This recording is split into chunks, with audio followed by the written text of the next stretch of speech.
when I'm on stage and I see people in the room and I see faces and I know their story and I know what they're walking through, 100%. I know what God's doing in their life, I know what they're struggling with, those things, and I see them lift their hands in a time of worship and I see them surrender, sorry, I'm getting a little emotional. Like, there's nothing better than that. Welcome into the Church of the Springs podcast. I am Luke Sylvia, your host, and I am joined by a new face this week. If you are someone that just listens to the podcast, but if you're here on Sundays at the Ocala campus, Yep. you know him, and this is Andrew Downey. How are you? I'm good, man. Excited to be here. And we'll get into Andrew's background as far as what he does here really behind the scenes as well too, and what we've got coming up. We have an exciting announcement that we'll talk about here in just a second. But I did want to say we've been framing this podcast as something that is just for the Parental Guidance Required series and series specific, and we might bring it back at some point. But I am happy to announce that those that we've heard things from feedback-wise about the podcast has been great and enough for us to say, let's keep doing it. And so we are going to continue doing this podcast. We are going to officially brand it. It's not just going to be the Church of the Springs podcast like it temporarily has been. It's going to continue to be weekly, formatted somewhat the same, where we sit down with the pastor from the Ocala campus typically, break down the message. But we're going to do things like this where if we have an event coming up that we want to talk about, we will have someone else that's on staff that they're kind of championing that event in that time. And so we'll have them on or do staff spotlight. There's a lot of different things we can do with this, which is why we love it and why the feedback has been good and why our team loves it as a whole. So we will be branding officially to Beyond Sunday. Beyond Sunday is just really just the heartbeat of this podcast and what it will continue to be, taking you behind the scenes, making the message last longer, and then talking about things that are coming up. Everything that maybe we might not even hit on a Sunday is definitely what we're going to use this podcast for. So super excited about that. Now, Yeah, Andrew, awesome. I'll give you a chance if you want to just kind of give your title, and as well as, before we jump into more about you, what big news that you've got for us. Yeah. If you don't know me, my name is Andrew, and I'm the associate worship pastor at Church of the Springs. So I work closely alongside with Jimmy Tyner, our worship pastor, and kind of coordinate with all the campuses there in the worship department. But we have some really, really, really exciting news. Something that hasn't happened in years is a night of worship. And so on September 18th at 6:45 p.m., we're going to have a night of worship where all 4 campuses are invited.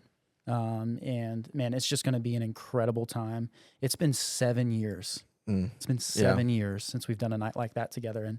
And to clarify, a night of worship, if you don't know what that is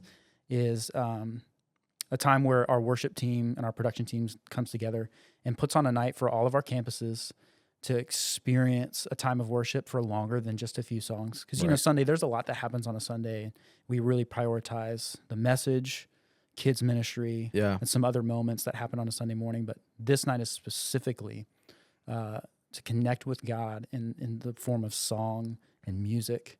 And that, so yeah, we're really excited for September 18th, or Night of Worship. When did this come about? The idea of worship nights, it's not something we created, but you mentioned it's been some time since the Springs has done it. When did this kind of a light bulb go off of this is attainable? Yeah. It takes a lot of work to get there and an incredible team to put it together. Yeah. I feel like we're there. We can do this. When did that come about for you? I'd say a while ago. I don't have a specific date in mind, but there was a moment probably about a year ago where God really got the attention of my heart and helped me see that we have an immense amount of talent just in our church. And that's not specifically just talking about worship, but in my context, like, we have so many talented, not just talented, anointed people on our team that are not staff, just volunteers, just people that are a part of our team that God has gifted so much. And a night like this is a chance for God to use the gifts he's given the people of our church to create unity and to create moments where we can connect with him on another level and ask him to move and see what he has for us. So about a year ago is really when that kind of happened. And I was like, I had a moment with God where I realized, we need to do this. And I think there's a lot of people that I hear from in the lobby or conversations throughout the week where they talk about specifically how much worship has an impact on their life. And I think Sunday is an amazing starting point. But if we stop there, I think we're stopping short of what God can do through our times of worship. So Yeah, this is something that for me, I love music. Obviously, my dad is the pastor, and I love the teaching as well. But growing up, music has always had a special place in my heart. Whether that is secular, Christian music, I just love all types of it, and that's where I love that the service essentially just starts with worship. Yeah.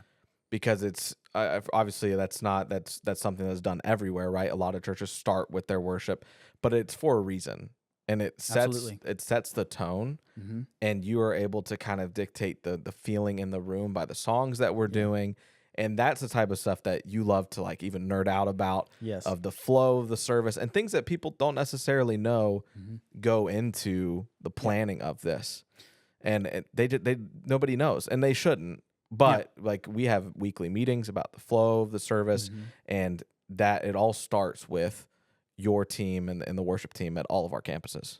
Yeah, because someone told me this one time that really stuck out to me is a melody is universal language.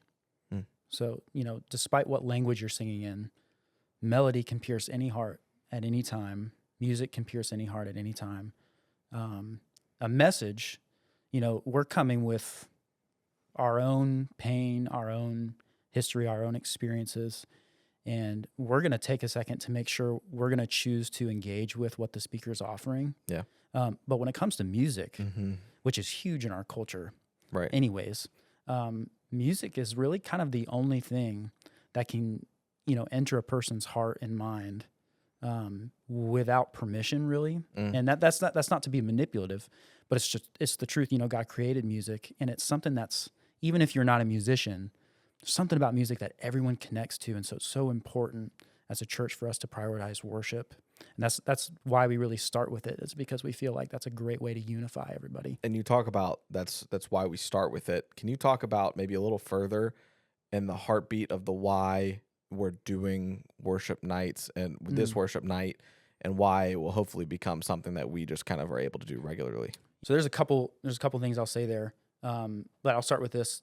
There's a core value here at the Church of the Springs that we hold that says we focus on the things that unite us and not the things that divide us. And in my opinion, there's nothing more unifying than a time of worship, because that's a time where we all connect with God. But when we're doing that together, it's almost hard to articulate with words, but there's a unifying feeling in the room. And people walk out of a time of worship, of corporate worship, feeling on the same page. And I believe that's a work of the Holy Spirit that's almost hard to articulate. But yeah, so a time of worship that's extended beyond just what happens on Sunday creates the opportunity for us to invite God to move in our hearts and to move in the lives of people beyond just what happens in an hour time frame on Sunday. And I believe that's so important because Sunday is an amazing starting place. But if it, like I said earlier, if it ends there, we're missing out on so much. Yeah. And I believe that a night of worship is an opportunity for us to focus on what unites us, which is the goodness of God. It's what we celebrate when we worship. And it's a rare opportunity for all 4 campuses to be on the same page in one room. Worshiping God. Yeah, and I can't wait for it. It'll be a lot of fun. Rarely do you get all campuses, no matter the church, all campuses together to have that unity. And we had a series recently, Anywhere, Everywhere, that was all about worship. That really, that's when I felt like, you said that this whole thing started a year ago. And I've only been on staff here now for like 3 or 4 months, but during the Anywhere, Everywhere series is when you and I kind of started talking about it. Yeah. And in a perfect world, this worship night probably would have taken place right then and just capitalized on momentum from that series. But worship nights absolutely stand alone and are able to do that. But that series was so much fun. Just the reason behind it, we talked about like Paul and Silas, and everything to do with that story of singing in the prison and how powerful that was. And that it was just, even though they didn't get out of the prison, they were worshiping in it Yeah. and had an impact. And just being able to go back, and always is so good to go back and tie it into Yeah. the biblical reasons why we do things and why worship is so, so important. Yeah. And I think we often underestimate the power of our song. Yeah. You know, God has given all of us a song, and that's not to say you're going to release it on Spotify and Apple Music, but God has given all of our hearts a song to sing to him, and we were made to worship. We were made to connect with him in that way. And so what an opportunity for all of us to do it together in the same room. And I want to switch gears here, Andrew, and talk about your time on staff at the Springs. Yep. And let's start with how long that you've been on staff, and how it kind of came about that you came on board here. Yeah. So I came on staff part-time in 2019, and that was at our Lady Lake campus. And then I think around 2022, mid 2022 is when I came on full-time. And later that year, not too long after that, I moved to the Ocala campus and started working here at this campus. But that came about as I was a high schooler, and I had this friend who's a musician, and he just kept inviting me to the Springs, just would not give it up. Yeah. And I grew up Christian, and so I was in a Christian household, and we had Christian values, but it was definitely that, like, check in the box, we go on Sunday, we're good people. Right. But that's kind of where it ends. Yeah. So anyways, I come to the Springs in 2017, and I was in high school. I came with my friend finally after he invited me for like the 50th time. And I was just blown away just by everything. I mean, I could go on for a long time. But that night, I was like, okay, this, like, I will be coming here very regularly. Was that the Lady Lake campus? It was the Lady Lake campus on a Wednesday night, student ministry. Okay. And so I came that next Sunday, brought my family, and we made Church of the Springs our home immediately. Was that hard for you to get your family to come to church? Like, what, and also kind of like the courage to be like, hey, I went on Wednesday, let's all go on Sunday. What was that like for you? Yeah, it was interesting because my parents were involved in a church, a different church. But it just had that feeling of like, hey, we all come on Sunday, and we kind of don't live our lives any differently Monday through Saturday. Right. And so when I said, hey, like, I think this church is different. I think there's something special here. Yeah. Let's go check it out. They were pretty excited that their son was coming to them in that way. Right. Excited about faith. And so it was pretty easy. And that's where that's what I love, is that there is a church for everybody. And you talked about, like, your parents were at another church, you guys were going to attending another church, and it's like you can have totally different experiences. Yep. And that's totally fine. That's Absolutely. why there are so many different options throughout Ocala, Lady Lake, throughout the entire area. And so I just love that there is something for everybody. Yep. And that you just, like, for whatever reason, the DNA of how you connect is different than other people's. And I'm sure with your love of music, that the worship that even on a Wednesday night was helping you connect to what it would become on Sundays for you. And also, if this is how good it is on Wednesday, I'm sure that Sunday is great too. So that's incredible. What would you say your favorite moment on staff so far in these few years has been? Whether that's from the stage, whether it's a conversation, whatever it might be. What's kind of your favorite moment so far? Can I give you two? Yeah, absolutely. Okay. So I've got two. I mean, I've got a million, but of awesome moments that I've had, but there's two that really stick out. The first one was the very first Wednesday that I came up during office hours. I was an intern. This was my first day as an intern with student ministry, and I had no idea what that meant other than I was going to be here during office hours. Right. And I showed up, and I met people who spent 40 hours a week at least, giving their all to ministry, this whole side of the church that I've never seen before, never knew was a thing. And it immediately kind of blew my mind in a way of like, you can do this like as a job. Like there's so much more to it than I realized. And and for the first time in my life, I met people who lived their life differently Monday through Saturday. And like their office hours, them going to the office was about the mission of the gospel. And that just completely Yeah. sold me on the whole ministry thing. That's awesome. And that led to, me going to school for ministry and all that stuff. But so that was a really important moment for me. That was a big moment for my faith. The second moment was, this is probably actually my favorite. It was actually recent. Coming out of Camp NAR this past August. Yeah. At the Ocala campus on Sunday morning, we had. Do you remember? It was over 30 students get baptized, or over 40? It was 40. 40? 39 or 40, yeah. Yeah, students get baptized plus other adults. Yeah. And it was like friends that one would get baptized and they'd stay in the baptismal and baptize their friend.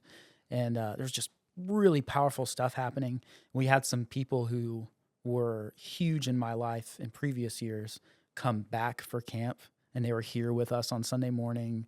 And so it was just one of those mornings where like I felt God's always moving on Sunday morning in many more ways than we see. Yeah.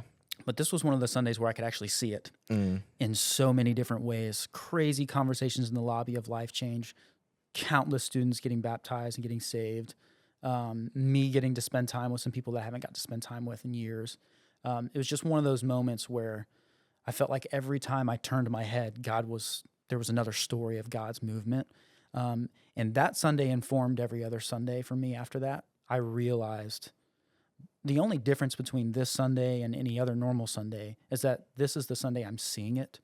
So I prayed and I asked God to help me see those things on other Sundays. Yeah. And ever since that Sunday, He's answered that prayer. And it's just been incredible to just hear the stories of what all God is doing. Something that I talked about on episode 1 of this podcast, I was sitting down with my dad, and I told the quick story of the amount of times growing up and even now that I told people my dad's a pastor, and they say, cool, what does he do the other 5-6 days of the week? It's like people don't have any idea. Yeah. And again, to the point of like, they rightfully so, you have no idea. People just don't know what they don't know. Yep. For you, would you say that there's some of that of like people see you on stage on a Sunday and they're like, I probably internally thinking or expressing, I don't know if you've had that happen to you, of what do you do the rest of the time? Yeah, I mean, I get that all the time. Well, really, I should say my wife gets that all the time. That's hilarious. Like Caitlin will be, talking with a friend or something. Right. And, if they ask what I do, she'll say that he's a worship pastor. And then they'll say, well, like, so he's there right now? It's like Tuesday. Right. He's there right now? It's like, yeah. I mean, he works there 40 hours a week. Right. What does he do? So I get that all the time. But that's a really interesting conversation that we can get into. There's a lot that goes into what happens on a Sunday, way beyond just worship ministry. But just speaking of the worship department, like one of the really big things is, so the majority of people on our stage every week, which is mostly different people every week, they're volunteers. So we have a handful of staff that are spread out between the campuses, but the majority of people on our stages every week at every campus is volunteers. And so what does that mean? That means that one of my primary roles in our worship staff teams, like one of our primary things that we do is we resource those volunteers. And so after we pick a song, which we'll get to that in a second, after we pick a song, I mean, it's chord charts and guitar tutorials and drum tutorials and rehearsals and figuring out whose strengths are going to play into these different songs. And there's files, there's lyrics on screen, there's cameras, there's so much that goes into what happens. And that takes 40 hours a week to manage. But I'd love to get into like song selection is really the big thing. Real quick, before you do that, I think of something you mentioned. A lot of the people on stage on Sundays are just volunteers. Yep. And one of the things that I've said to you before is what goes into song selection? Mhm. And we had a conversation about that. And I said, are there ever songs that you would like to do that we can't necessarily do for one reason or another? And what's the reason? And I was Mhm. genuinely asking, like, what would be the reason for it? I had no idea. I had Yep. no thought. And you were like, well, most of them are volunteers that work a 9 to 5 job. Mm. And I've got to ask them to learn the song. Yep. All these different people that, whether it's vocalists, people that play instruments, Mhm. it's all got its own set of challenges to learn a song. Oh, yeah. So to say, hey, good job, you did a great job at work today. Here's your homework. Yeah, I need you to do this for me before Sunday. absolutely. If it's too difficult to cram in a week or however long before the next time they're on stage, that's something that a lot of people don't think about as well, right? So that Yeah. that's just something that doesn't come across your mind. Absolutely. And so there's a lot that goes into song selection. It's absolutely, you know, what can our team handle? Mm. You know, that's just They're only human. practical. Right. Yeah. Like what can we handle? But also it comes down all the way to like, this sounds simple, but what does it say? Because songs, you know, you always get those songs that get stuck in your head, you know, whether Right. that's a good thing or a bad thing. Yeah. It just depends on the song. Mm-hmm. But worship music, lyrics are one of the primary ways the church can preach theology. And so, and what I mean by that is that's a primary way we communicate what we believe to people. Yeah. And so if I'm singing, you know, something ridiculous Mm-hmm. about God that is absolutely not biblically true, and that gets that melody and that message gets into a person's heart on Sunday, they're walking out, you know, Tuesday afternoon, song stuck in their head, something that's not true. Right. And so we have to be really, really careful when we're selecting songs as a church of like, what message are we putting out? So oftentimes maybe you pick up on it, maybe you don't.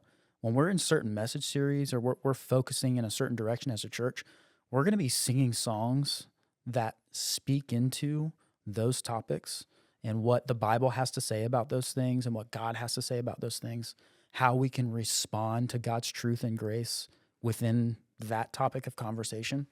And so there's a lot that goes into, you know, what we do on a Sunday morning that takes at least 40 hours during the week. Right. Yeah. At Yeah. least emphasis on that. Yeah.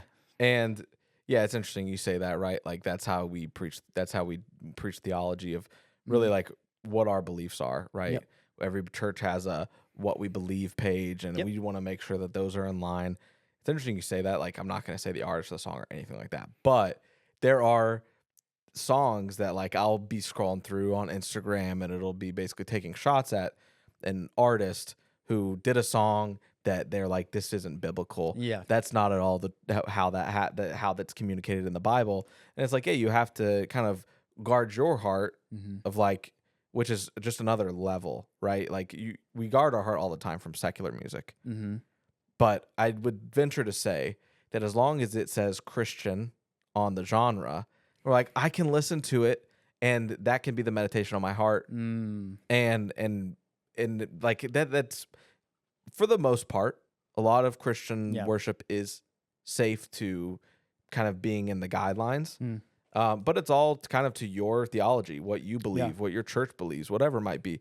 So that's a whole other conversation, but Yeah, that's and something I and thought I of tell too. our volunteers all the time, and this will translate to any person listening to this, Mm-hmm. is know what you're singing Yeah. and don't sing it unless you believe it. Mm. And so, you know, if we're up there singing a song on Sunday that if I'm just, oh, well, the beat feels good. There's a sick guitar solo in this song. I mean, that's how we approach music most of the time. Right. And I mean, I'm guilty of that. So you brought up God is love earlier. We'll talk about that as an example. Like there's a lyric in there that says, overcoming every grave, overwhelming all of our shame. It's overflowing. Our God is love. Mm-hmm. Love that part of the song. But if I don't believe Right. that God has overcome the grave and that he has the power to overwhelm my shame and change me and transform me from the inside out, why am I singing it? Right. You know, and I can't lead a room of people into believing that if I don't believe it myself. So I tell my volunteers that all the time, but also that translates to anybody listening. What kind of music are you listening to? What are you singing? What are you repeating in your heart and your mind? What are you meditating on? Right. That's so important. And so, yeah, like most things marked Christian is probably safe, but think about what you're singing. Just be careful, just be mindful, because, we want to honor God with that. If for no other reason, just to think about what you're singing. Yeah. Because it can become a point, and I'm sure that it can become this way as someone who plays the same set 3 times on a Sunday. Yep. To be leading and be guilty of, like, I'm just singing the song and I'm not really, like, I haven't done my due diligence of pouring over it. Yep. and making sure that my heart is in the right spot singing this. Like, am I just numb to it? Yeah. And so making sure that us as Christians are meditating on what we're singing. Yeah. Because it so quickly can become just something that we're singing to sing, or sing because it makes us look good in worship, to have our hands in the air and not have any emotion behind it. So a snowball effect, pretty dangerous to get to that point. But it's, like you said, just an encouragement of, meditate on these things and think about it and believe it. Yeah. And being on stage is a really special thing. But my favorite part about it is, now that I've been way more intentional recently of paying attention to what God's doing in the lives of people at the Springs, mainly that comes from the lobby and also my volunteers, just talking about what's happening in their lives. But when I'm on stage and I see people in the room and I see faces and I know their story and I know what they're walking through, 100%. I know what God's doing in their life, I know what they're struggling with, those things, and I see them lift their hands in a time of worship and I see them surrender.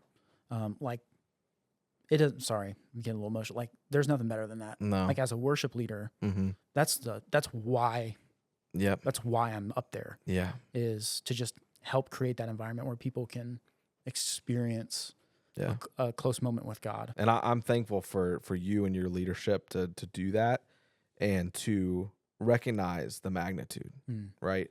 And that kind of leads me to this of what is kind of to be cliche, like, what's your why? Obviously you talk about that, but maybe further to that point, or just in general, something else. Like, what's your why of what you do at the Springs and what gets you out of bed in the morning to where you have a good attitude about coming to work? Yep. It's something that's hard to articulate, but I'm going to do my best. There's something I've picked up. So I've been here since 2017, so that's 7 years. Across all those 7 years, there's a phrase I've heard several times from people who attend, first-time guests, staff, volunteers, all different walks of life. And it's this phrase of, like, there's just something special about the Springs. Or they'll say, there's just something special happening here, and I need to be around for it. I would say that day that I told you about, that I walked into office hours for the first time as an intern, that's what I experienced. It was like, okay, there's something happening here. And you almost get that, like, FOMO, like that fear of missing out of, like, people followed Jesus around and crowded around Jesus because you could sense something powerful was happening. I need to see it.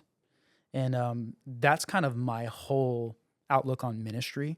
Like, I'm just joining in what God's already doing, seeking out how God's already moving, and figuring out within my context, how do I move the ball down the field? And so why I get up every morning excited to come into work is because there's something special happening at the Springs. Yeah. And it's not to say it's not at other churches. That's not what I'm saying. Right.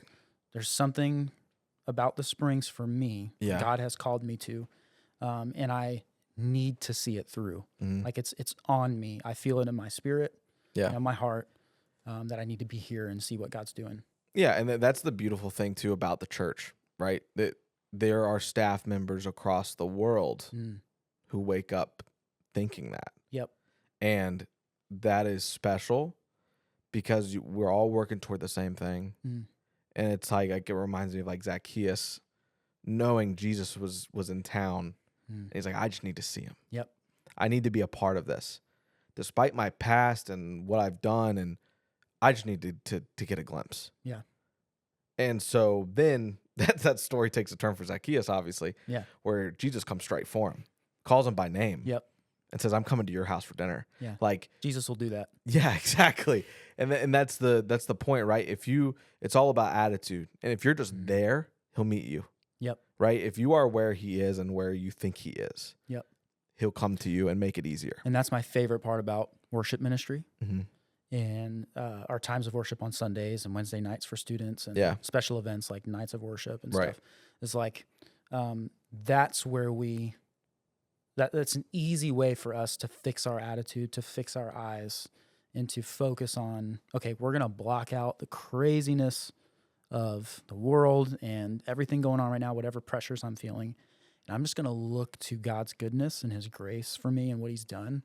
And all of a sudden, your head gets quiet. Yep. Your heart gets quiet. Mm-hmm. And you give God this space to speak into your life, to move, to break bondage. All of this special things can happen. And so that's every Sunday. That's what our team is thinking about.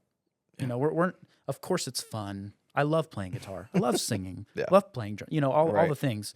But the real thing we're thinking about when we step on stage, our team is thinking about, man, there's a special moment here. Someone's going to connect with God for the first time in a long time, or in a way they've never done before, or like God is going to be moving in this moment, and we get to be a part of that process. And how cool is that? But the cool thing about the worship experience and with just what you get from it, you talk about there's a moment here that God can work.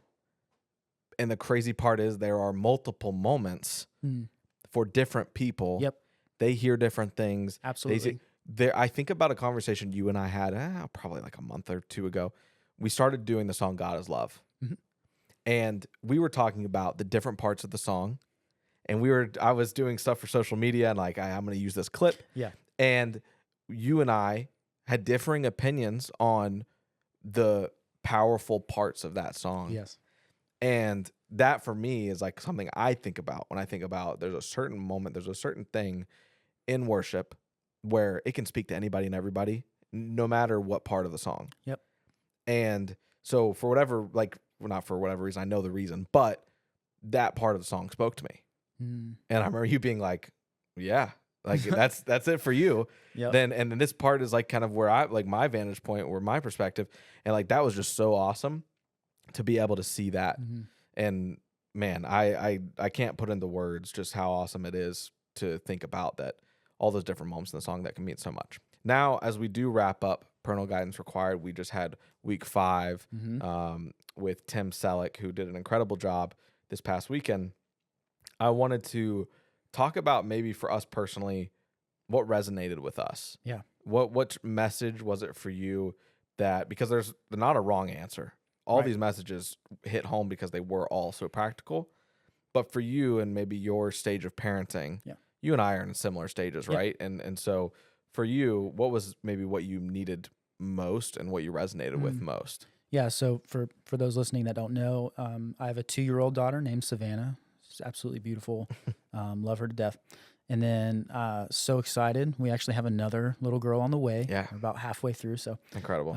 we're so excited. But yeah, so I'm in that, like, entering that toddler mode, like that stage, which is a blast. Oh, it gets better. Yes. And so I would say the part of the series that stuck out to me the most was actually Pastor Hal, which I believe was week 4. It's not this past Sunday, but Sunday before. Yep. And he said something that really struck a chord in me. He said, my wife Sandy and I's goal when we were raising kids was to raise godly 35-year-old parents. And at first I was like, wow, that was really specific.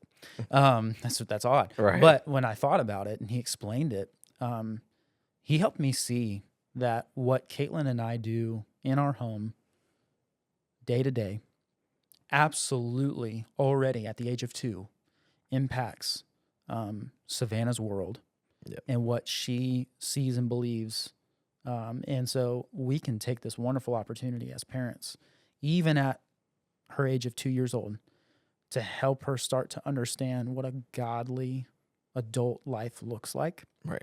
And that just challenged me Mm. because, as a worship guy, I can say it's not just about what I sing on Sunday. Mm.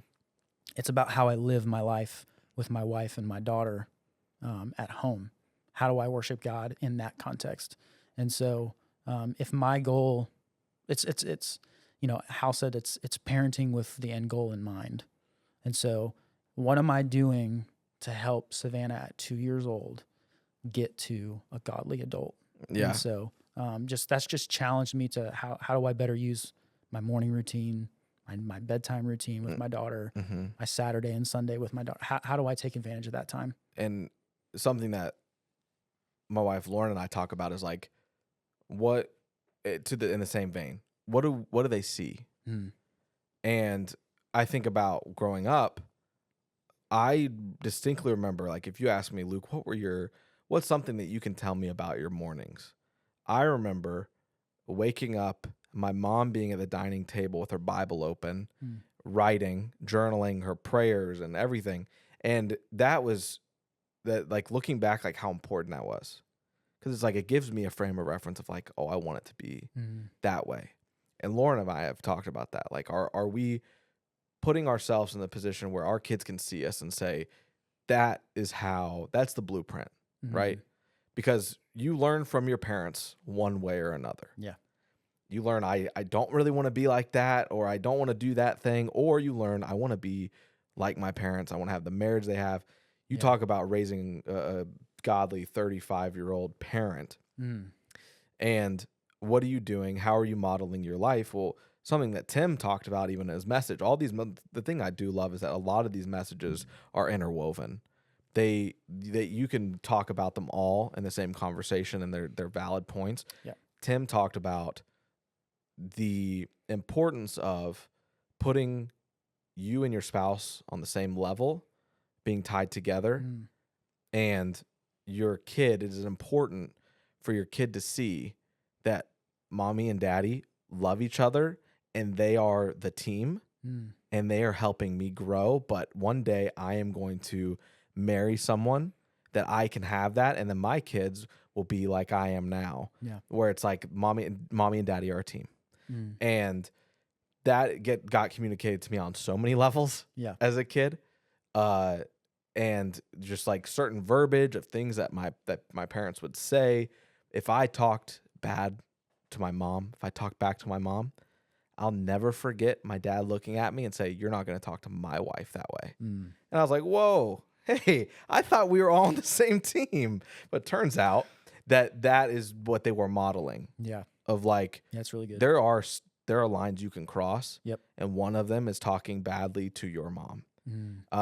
And so that is just like ingrained in me of like, my wife and I are the duo, and we're just doing our best to raise godly 35-year-olds. Yeah, and that's going to set a standard for your kids to know that they need to build their spouse up. Yeah. In the eyes of others, not just their kids, but everybody. Right. Especially your kids. Like I better be making my wife look incredible to my daughter. Yep. Because I want my daughter to be like my wife, in many ways. Yeah. But like, I better be doing a very good and careful and intentional job. Yep. Of making Savannah see my wife as my wife and building her up. Yeah. And then the same, like Caitlin helping Savannah see that her dad is someone that loves her. And, Yeah. It's just all those at things. the end of the day too, like another way that this is to put in perspective is like, you want Savannah at the end of the day to say, I want to marry someone who treats me like my dad treats my mom. Yes. And that's an ultimate goal, right? Like that is one of the biggest goals Absolutely. that you should have, is modeling that. Now, getting to the point of like what I resonated with a lot in this series was how you're disciplining your kids. Are you disciplining in the vein of I'm disciplining my child right now because I want them to grow and to guide? Or are you disciplining because you're mad and this is a punishment? Yeah. And am I just yelling at them because I'm angry and it makes me feel better? Or am I disciplining them by getting down to their level and say, because you did this, this is the punishment of the discipline, I guess, right? Like that. This is the consequence rather than the punishment, right? Yeah, the This natural is your consequence. This is your consequence because of it, and not making yourself the villain, and not making it look like, oh, mommy and daddy are scary, or mom and dad are scary, but they're here to help me and guide me and make me realize that in the real world, if I do this, there is a consequence. Yeah, and Pastor Hal talked about like being predictable. Yeah, man, that sounds like 2 + 2 = 4, right? but that's hard. It is. Yeah, it is, because one day you've got all the patience in the world. Yep. And you're like, I'm gonna let it slide. Mm-hmm. And then the next day, when you're on edge because you've had a bad day or a stressful day, and then you just fly off the handle at your child, that's unpredictable. Yeah. And we need to keep that predictable. I loved his message absolutely, because it's so practical. I can't remember which one of them said this, but another thing in that vein is like, I can't remember if it was Pastor Ron or someone else, but they said that we're the image of God that our kids see for the first several years of their lives. And so it's the way that I discipline, the way that I parent, the way that I have fun, the way that I lead my kids. Does that help them see who God is? And that was just so powerful. And even more so, like it's very easy to say, like, when I'm out in the world, am I Jesus to somebody, right? You hear people talk about that. Yeah. I want to be Jesus to them. And that is incredible. That is absolutely the way that we should be living. But do my kids at home, when I am not as seen, do they see me, and what is their image of Jesus? Because I take them to church, I put them in their class, I am doing all these things for them. But if I'm not acting that way at home, 100%. then they're like, oh, well, there's kind of a double standard and hypocrisy to this whole Christian thing. Yeah. Doesn't mean we don't mess up. Yeah. But it also means apologize. Be real with your kids. Hey, I missed the mark, and here's where I was aiming, and I just didn't get it. I'm so sorry. Yeah. Right? I think it's okay for them to see that we need God's grace too. But just hopefully that's the exception and not the rule every day. You know? Well, 100%. Yes. Yeah. No doubt about it. Well, Andrew, this conversation don't tell anybody else. This has been one of my favorites. No. So I appreciate you coming on, and y'all don't forget, worship night is coming up soon. And can you give the details for that one more time? Yeah. So September 18th, it's a Wednesday night. And it's going to start at 6:45. And for those of you with preschoolers, there will be childcare for the preschool age. Good note. And it's going to be about an hour long. Just incredible time for us to worship together, all 4 campuses in the same room. And this doesn't mean that because we only have preschool childcare that you cannot bring your elementary, middle, high school, college age student. Yeah. We want those people. We have childcare for the preschoolers because that is going to be a good place for them to be while everyone else is able to experience appropriately worship night and all that, and the heavy emotion of what it will bring, because we're doing a good amount of songs. You will at some point have those emotions flowing, and we want everybody in the room to be able to resonate with that. Something that elementary and up is able to experience. And Pastor Ned, our kids pastor, he actually specifically expressed to me that if you have elementary age kids, to please bring them. Yeah. If you feel comfortable doing so. Because he talked about the power of your elementary age kid watching you worship 100%. In that setting when they're normally in kids ministry on Sunday. Yeah. That can be really powerful. So yeah. And they don't like necessarily have to sit through a message that's 30 minutes. And they're able to do something, like even if they see their mom and dad worship, there's a bunch of lights and it looks awesome. And so for the kids that might not get it, there still will be things that keep them occupied. So absolutely, yeah. I'm excited for that. You guys will not want to miss it. Next Wednesday, and then time one more time for us. 6:45 p.m. September 18th. Incredible. I'll see you there. We will see you guys there. And that is all for us this week. Next week, we will be back officially branded as Beyond Sunday. And we're going to continue these episodes coming out every Wednesday. We look forward to talking with you guys then. See you guys next time.